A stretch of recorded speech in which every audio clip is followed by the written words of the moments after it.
My parents tried to give my inheritance to their golden daughter, but my grandparents had a surprising twist in store. The male, 28 years old, hails from a family with a complicated and long history of favoritism. My younger sister, Lily, 25, has always been chosen by my parents, particularly my father, Robert, over me. This predilection began in childhood and only worsened as we grew older. Lily was the golden child in my early memories. When I was 5 and she was 2 years old, our parents threw her an elaborate birthday party, complete with professional face painters, a bouncy castle, and a petting zoo. That year, I celebrated my birthday with a store-bought cake and a little family lunch. This helped set the tone for years to come. As we grew older, the disparities became clearer. Lily always got the coolest toys, the best clothes, and the most attention. I remember saving months of allowance for a new bike when I was 10 years old. Lily wanted one as well, so when she saw it, she threw a fit. Rather than teaching her about waiting and saving, my parents went out and bought her an even nicer bike than mine. Another area where bias was visible was in education. Lily's parents attended all of her school festivities, whereas they usually missed mine. In 4th grade, I played the lead role in the school play. I practiced for weeks with considerable enthusiasm. My parents arrived an hour late on the night of the performance, so they missed my key scene. They consoled Lily after she complained of a stomachache. She was fine later on. They had simply lost track of the time they spent playing with her. In terms of academics, nothing I did seemed enough. I joined the math club, got straight A's in middle school, and even won first place in a regional science fair, though my parents were unconcerned about my accomplishments. They offered Lily a celebratory supper and a new phone as encouragement to keep improving when she received a B+ on one of her weaker subjects. Specifically, high school was difficult. With an eye on their approval, I immersed myself in any activity I could. Along with maintaining a 4.0 GPA, I was the editor of the school newspaper and the debate team captain. Lily breezed through school, barely maintaining a C average and spending much of her time hanging out with friends. I was chosen from our university as one of 2 junior year applicants to participate in a well-known summer program at Harvard. It was an honor, and I felt wonderful. When I informed my father, Robert, of the news over supper, he grumbled and shifted the conversation to Lily's upcoming dance performance.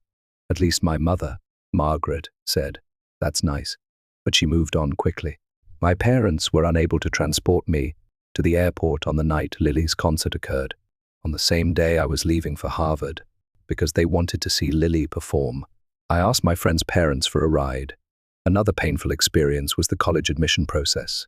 I spent months refining my writings, participating in extracurricular activities, and preparing for the SAT.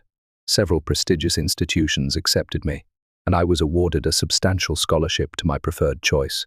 When I told my parents about this at supper, their reaction was barely acceptable. "That's good, but don't let it run to your head. College isn't everything." My father, Robert, warned me, "Just remember about us when you're off becoming a big shot." My mother, Margaret, remarked. My parents, on the other hand, were very understanding when Lily barely graduated from high school and decided not to attend college. They appreciated her for knowing herself and challenging conventional norms. They did something they never did for me. They paid for her car as a graduation gift. This repeated favoritism caused me significant emotional distress. Throughout my teens and early 20s, I battled anxiety and sadness. I began therapy in college and realized that my parents' behaviors were not my responsibility. Years of effort were required to improve my self-esteem and learn to validate myself without relying on my parents' approval. Despite the fact that my immediate family did not support me, I was able to live a respectable life. By the time I graduated from college with honors, I had a respectable job in finance and had even acquired my own home by the age of 27, although my parents aren't. I'm proud of what I've accomplished. Here is where the present drama begins. On my father's side, my grandfather, William, died not long ago. He left a big estate and was a successful entrepreneur who began from scratch. In his will, he divided his property evenly among his grandchildren, including myself, Lily, and our cousins, as well as his children, Robert and his siblings. My half of the inheritance was substantial, about $500,000 so. It would have allowed me to invest in my future, pay off my student loans, and possibly even start my own business someday. This unexpected windfall and the opportunities it could provide made me thrilled. When the will was read, my parents visibly became irritated. Later, they got me aside and told me that they thought it was unfair that I received an equal share. Lily, who lives in our parents' basement and works part-time at a coffee shop, said she needed the money more because she was struggling. Even though I was surprised, I tried to remain calm. I stressed that Grandpa William made this decision. They had no say in how he did it. They insisted that I act morally and give Lily my due share. They were upset when I declined and started guilt-tripping me, calling me unappreciative and selfish. Every occasion that my father, Robert, could recall in which they had assisted me was disgusting. Though I worked part-time to help with funds, Dad prioritized paying for my medically necessary braces, purchasing the absolute minimum of school supplies, and allowing me to live at home while attending college. He conveniently forgot about the car they purchased for Lily, the numerous shopping trips, and the fact that they still support her at the age of 25. The situation became increasingly more serious. My father, Robert, as executor of the will, decided to handle everything himself. Along with her own inheritance, he claimed that he would interpret Grandpa William's intentions and give Lily my entire share. He said Grandpa would have hoped he knew about our unusual predicament. I was broken. This was not only clearly illegal, but it was also a painful reminder of how little my parents thought of me. I tried to argue with them, pointing out that Grandpa had always treated all of his grandchildren equally and was aware of our situation. My mother, Margaret, then accused me of speaking badly of the deceased by saying that Grandpa would have wanted anything other than what my father advocated. I recalled memories of Grandpa encouraging my academic and career objectives, but my parents dismissed them as misinterpretation. They stated that Grandpa wanted to make sure Lily was taken care of and had quietly expressed concerns about her future. When I inquired why he hadn't simply penned the will that way, they didn't respond. Lily, for her part, felt embarrassed in the situation but did not criticize our parents.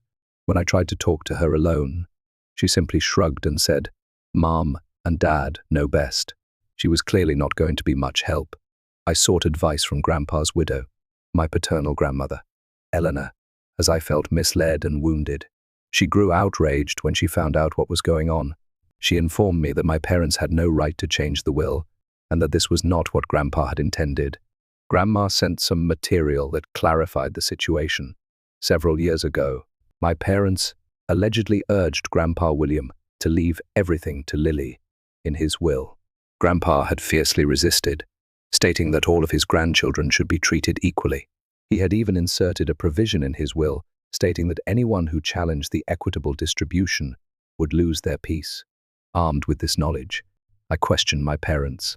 Grandma Eleanor's revelation of their previous attempt to influence the will astonished them. Saying they were simply concerned with Lily's future helped my father, Robert, explain it. But I could see the guilt on their faces. Grandmother acted immediately. She contacted the other executors and lawyers listed in the will. She also contacted my father's siblings, who were similarly outraged by what he was proposing. Together, they put an end to my father's scheme and ensured that the will was carried out as intended. Despite their displeasure with me, my parents had to back down. They stated that I should have addressed this internally rather than involving others and accused me of turning the family against them. My mother, Margaret, wailed over how I had divided the family and deceived them. When my father, Robert, threatened to cut me completely out of their will, I told him I never expected anything from them. Now, if I accept the request, they threatened to cut off all communication. My father even suggested that if I inherited their house, I would not be welcome there. In a particularly low blow, my mother, Margaret, stated that my acceptance of the money shows that I never genuinely loved them and was only looking to profit from their death. The issue divides the extended family. A handful of my cousins are supportive, since they are aware of the long-standing favoritism and appreciate my efforts to advocate for myself. Others feel I should have yielded in order to maintain peace, as family harmony takes precedence over financial concerns. Although my father's siblings are clearly on my side, this has affected their relationship with my parents as well. Lily is caught up in all of this. She revealed to me privately that while she feels horrible and did not ask for it, She is not ready to confront our parents. She's been educated her entire life to rely on them and seek their approval, so I don't blame her completely. Still, a part of me wishes she could help me just once. This situation has brought back a lot of prior pain and hatred. I find myself recalling all the times I was passed over or disregarded in favor of Lily, the birthday parties I missed, the school functions my parents missed, the accomplishments that went unnoticed. This one incident seemed to be bringing to a close a lifetime of injustice, despite the fact that the entire event has created a schism in the family. I am standing firm and want to claim my inheritance as Grandpa William intended. My parents rarely talk to me, and family gatherings have become awkward. I missed our monthly family supper last week for the first time in as long as I could bear the icy shoulders and accusing glares. Despite the stress, a small part of me feels empowered. For the first time in my life, I'm confronting my parents' harsh treatment. I'm declaring my worth and refusing to be written off. It's both dreadful and liberating at once. Though I believe I am in the right, the family turmoil is tiring me. I've been experiencing anxiety episodes again, which I hadn't had since college. To cope with all of this stress, I'm considering returning to therapy. Am I the one who should have refused to meet my parents' expectations and accepted my inheritance? Should I have simply given Lily the money to keep the peace? Although I am tired of being the family scapegoat, I am equally afraid of losing my family completely. Any advice or comment would be greatly appreciated. Update: a lot has transpired since my initial post, which was 6 months ago. I'd like to thank everyone for their encouragement and advice. It helped me stay strong throughout tough times. Let me start with the legal side of things. Many of you cautioned me, and I did consult my own attorney. He confirmed that I had every right to inherit, and that what my father, Robert, attempted was illegal. He assisted me in recording everything and preparing to take legal action if necessary. Fortunately, things did not turn out as expected. My grandmother, Eleanor, together with my father's brothers and her lawyers, resolved issues outside of court. I received my entire money, and the will was carried out exactly as intended. My father was dismissed from his position as executor due to his attempts to manipulate the will. This was a pretty tough process that lasted several weeks. My parents threatened litigation, and there were stressful meetings and angry phone calls, but the law was clear, and they had to back down. The family rupture, which is still ongoing, is significant. My parents initially remained firm in their stance. They accused me of being avaricious and uncaring of my sister. They also attempted to rally other family members against me, spreading charges that I had pressured Grandpa William into giving me money. Fortunately, most of the family saw through their deception. About a month after the will was accepted, there was one particularly terrible incident at a family gathering. My parents caused a disturbance when they arrived unannounced, despite the fact that my aunt was hosting and had not invited them. My father, Robert, began to yell about how I had stolen from Lily and corrupted Grandma Eleanor against her. My mother, Margaret, tossed an old photo album straight at my feet, claiming that I had wrecked all these great memories. It was unpleasant and terrible. It took several family members to calm things down and persuade my parents to go. My grandmother, Eleanor, bless her heart, proved to be my most significant supporter throughout this process. She told stories about how my grandfather, William, had always been proud of my accomplishments, and how he wanted to ensure that all of his grandchildren had equal opportunities. She even claimed Grandpa kept a scrapbook of my successes, including newspaper clippings of academic distinctions, copies of my college acceptance letters, and even the program from the university play that my parents had been late for. This understanding was both sad and amazing. Grandma also offered to help the rest of the family organize their records. She staged a family meeting that excluded my parents, recounting the full history of my parents' prejudice, even episodes I had long forgotten or had never heard of. Having someone finally realize the injustice I had endured for years was gratifying, but it also revived old wounds. About my sister, Lily, she finally found her voice throughout all this. She approached me personally and apologized for not standing up for me before. After some soul-searching and several lengthy conversations with our grandmother, Eleanor, she claimed she thought our parents' preference was inappropriate, but she was too afraid to challenge it. We talked about our childhoods and how they inspired each of us in tremendous depth and emotional intensity. Lily stated that being the favorite child was not as enjoyable as it seems. She never learned to stand on her own 2 feet and felt a lot of pressure to meet our parents' expectations. She told us of times when she wanted to do things on her own, but our parents would step in and handle everything for her, depriving her of the opportunity to grow and learn from her mistakes. This conversation marked a significant turning point in our relationship. We began to rebuild the sibling bond that our parents' prejudice had severed. Just the 2 of us had been meeting for coffee on a regular basis to discuss and encourage each other during this family issue. Everyone was taken aback when she announced that she planned to use her inheritance to pay for education. She claimed that watching me stand up for myself inspired her to start directing her own life. Once she had selected what she wanted to study, she enrolled in a nearby community college with the intention of transferring to a 4-year university. Our parents put out a shocked gasp. I suppose they were aware that their babying had not benefited Lily. My parents' reactions to all of this have been diverse and changing. They initially assaulted both of us angrily. They tried to guilt Lily into dropping out of college to support the family because they said I turned her against them. When their previous plan proved unproductive, they altered it. After numerous lengthy conversations with my grandma, Eleanor, and witnessing Lily's remarkable transformation, my mother, Margaret, realized how detrimental their actions had been.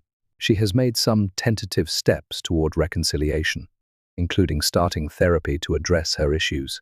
She contacted us to apologize, admitting that she had been unfair and requested the opportunity to make things right. It's a gradual process, and while I'm cautiously optimistic, I'm also setting firm restrictions. Unfortunately, my father, Robert, has been less willing to own his mistakes.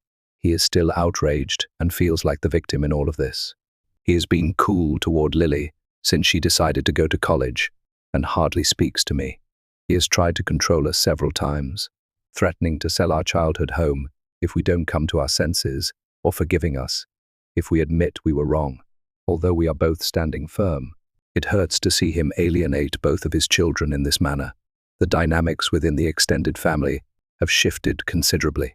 I now reside closer to my father's siblings, who have been really helpful, and my grandma, Eleanor. Hearing from my aunts and uncles about how they dealt with my father's hard behavior throughout the years has helped to alleviate my loneliness in this fight. I've also formed stronger ties with several of my cousins who have supported me. Starting a monthly cousin meal helps us to catch up without the drama of the older generations.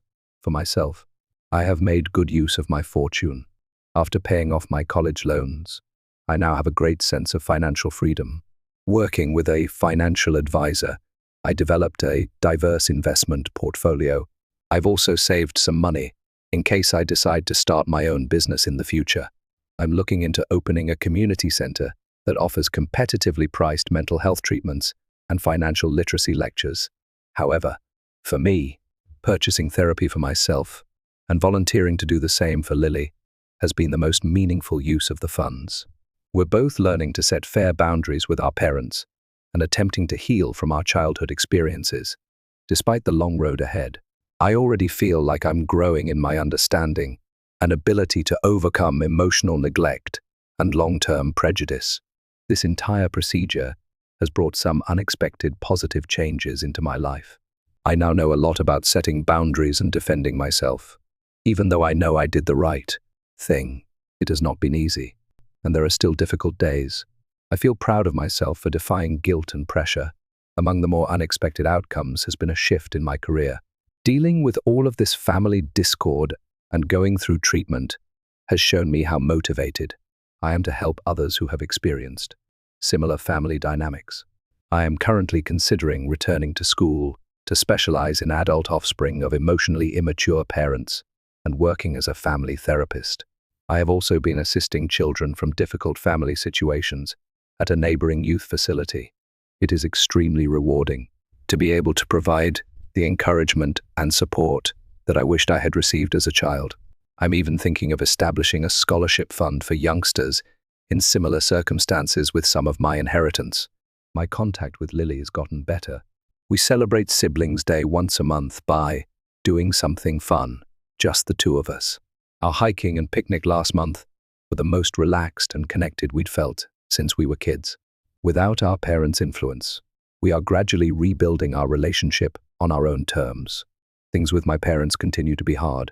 My mother, Margaret, has tried to rebuild our relationship. She has been attending therapy on a regular basis, and she has begun to realize some of the consequences of her bias.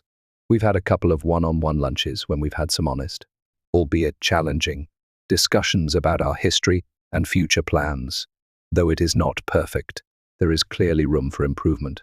Nonetheless, my father, Robert, continues to be resistant to change. He still claims he has done nothing illegal and that Lily and I should be grateful. He refused to be in the same room as me, so he skipped several family occasions, though it hurts. I'm attempting to let go of my desire to force him to see things differently or control his reactions. Grandma Eleanor has become a pillar of strength for Lily and me. She has been telling us more stories about our grandfather, William, and how proud he was of us for standing up for ourselves. She has always advocated for justice and understanding, making her an excellent mediator in family disputes. The entire experience has taught me a lot about what it truly means to be family. I've come to realize that sometimes the family you choose is more encouraging than the one you were raised in, along with forming a close circle of friends who have been extremely supportive throughout this road. I have gotten closer to my aunts, uncles, and cousins who have stood by me. Setting limits and exercising self-care have become increasingly important to me. I'm getting better at saying no to situations that jeopardize my mental health, and I no longer feel awful about putting my personal well-being first.